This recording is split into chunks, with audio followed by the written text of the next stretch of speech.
الرحمن علم القرآن خلق الإنسان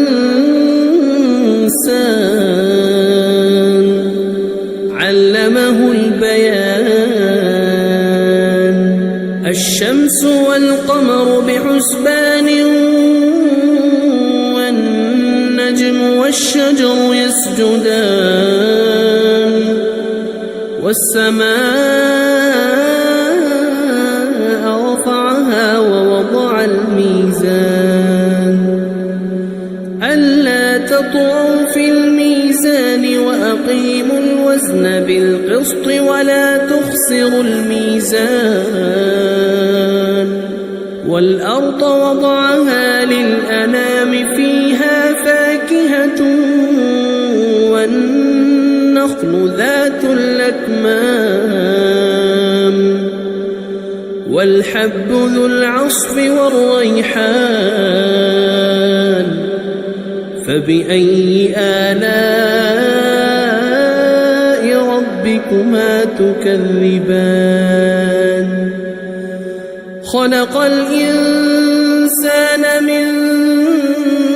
صلصال كالفخار وخلق الجان من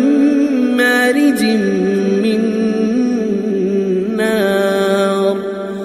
فبأي آلاء ربكما تكذبان رب المشرقين ورب المغربين فبأي آلاء ربكما تكذبان مرج البحرين يلتقيان بينهما برزخ لا يبغيان فبأي آلاء ربكما تكذبان يخرج منهما اللؤلؤ والمرجان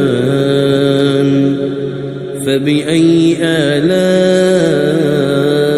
ربكما تكذبان وله الجوار المنشآت في البحر كالأعلام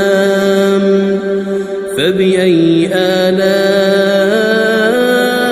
ربكما تكذبان